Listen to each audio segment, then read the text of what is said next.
Hello everyone, Wellsam Gamer here. I am here to bring you a how to not fail at LFR video. This should be the beginning of a hopefully continuing series of all of the things you should and should not do in LFR. Hopefully alleviates a lot of the horrible groups there are. Now if you'll note the time here down here when I queued, in a moment I will be teleporting to here, which is when the queue actually pops, and if you'll note the time down here, that is a ridiculous wait time. I mean, that's like 20 minutes that I could have... I mean, granted, I had other stuff to do. I'm here on Timeless Isles. There's lots to kill here. But still, if I didn't have anything to do and I just wanted to do LFR, I mean, it's ridiculous that I have to wait that long. Now, I will address that in a future video. So right now, let's just get to the DPS aspect of LFR. Now, the first thing you should know is that as a DPS, you have absolutely no responsibility. There is absolutely nothing that you are required to do. Now, a lot of times people can get jealous of the fact that you don't have to do anything, and they might kick you for that reason. But if you get kicked and they try and cite some excuse like, your DPS is too low, 15k? What is that? That's horrible. If they start pulling that kind of crap, just know that they're QQing and move on with your life. They're irrelevant. Now, here we're waiting on a lazy tank who is deciding that he's going to be right back because he wasn't ready when the queue popped. Now, if you see that and you think, well, I mean, he said he'd be right back, he must have something to do, I don't think you fully grasp that he is a tank. Tanks have insta-queues. They queue and then enter LFR. Their longest queue time is like 5 seconds, as opposed to us DPS who have to wait 20 plus minutes. So you have a 5-second queue time and you are going to be right back after you come in? No, either wait to queue when you're ready or don't queue at all. We don't need lazy tanks. That's ridiculous.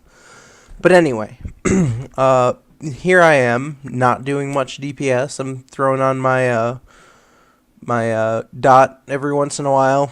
That's all you really have to do, and at that you don't have to do that.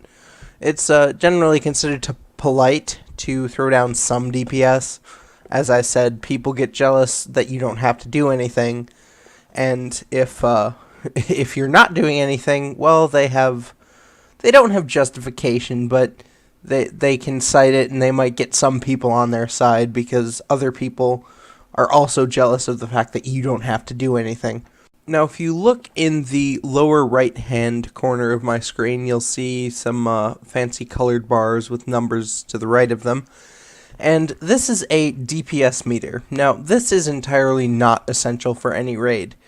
It's mainly used by those who want to have an excuse and point the blame at any DPS in the group. Now, what the healers and tanks who use this don't realize, or they might realize it and just do it anyway, is that their job is the only one of responsibility. The DPS are irrelevant. A tank with healers should be able to solo a 25-man heroic raid. I mean, if they know what they're doing. There's no reason they need DPS whatsoever. Now, they'll use this to cite DPS that aren't doing their job, as they would put it. When in actuality, if they were doing their job, as opposed to looking at the DPS meter, then no wipe would have occurred. And you can assume a wipe occurred if someone's using the DPS meter, because that's the only reason it's ever used, is to say, hey, you DPS aren't doing your job that you don't have to do anything in. Curse you, DPS.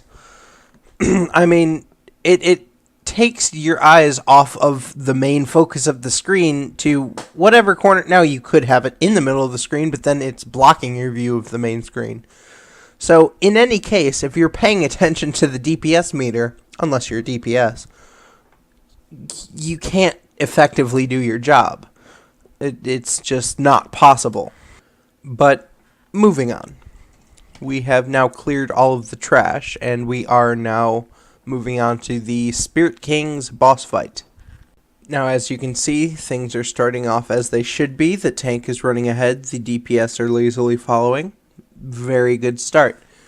Now, I'm a ranged DPS, which means I can stand anywhere from directly in front of, or behind, or next to the boss, or as far away as my spells can reach, or further.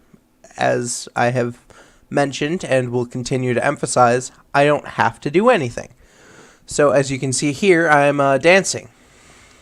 Because, you know, it's a fun thing to look at. I can dance around here. Now, if you'll notice, those guys ran past. What do I care? That's what the healers are for. There's a lot of people who put just way too much emphasis on the term mechanics. Mechanics are to be noted, and some might argue that you should know the mechanics, but they're really just something to give the tanks and healers something to do. If the tank wants to avoid the big damaging spells, then they can do that. It provides a little bit of a challenge. Or if they don't or choose not to, then the healers then have something to heal through. Now, if you'll notice, there's a bunch of big guys here running towards me and trying to swing. As you'll notice, I went up to give him a big hug, and he did no damage to me. That is a little known mechanic of this fight. It's a pretty fun one to know. That's the only reason I mention it.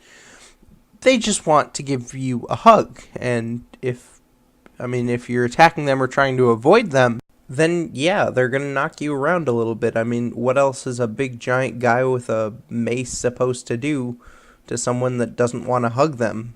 I mean, it's kind of given by the fact that they're swinging a mace around. But anyway, I don't feel like doing too much damage here, so I'm going to go ahead and dance, and Alt-tab out to YouTube to watch a little video.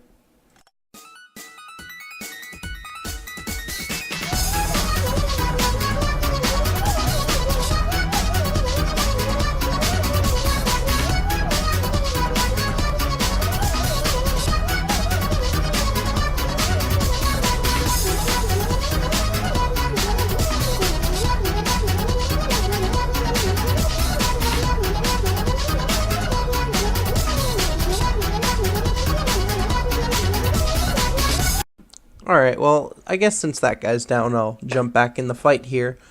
Nyan Cat is definitely something that it just fits with any LFR. They even have a 10-hour version, so you can listen to it for your whole raid.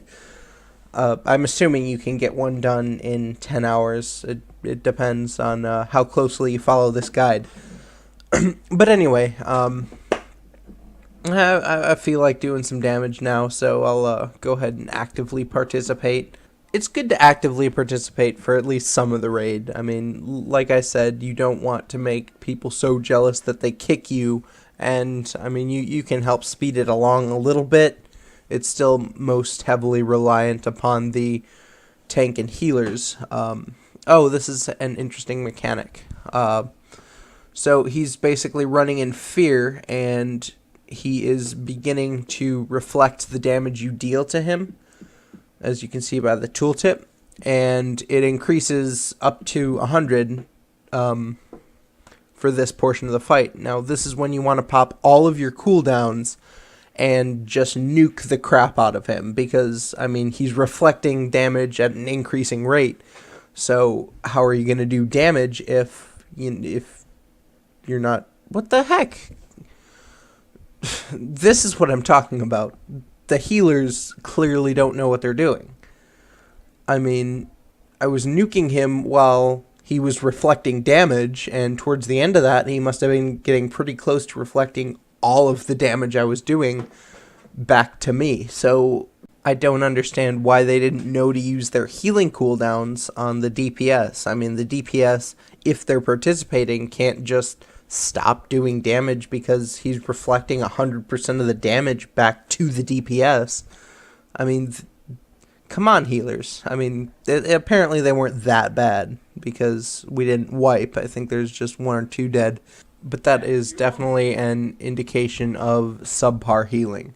And I guess that about wraps up episode 1. I don't want you to lose your attention spans, and I don't want to have to wait 2 days to publish the video. So I'll be back soon with episode 2, and yeah, and enjoy the valuable lessons.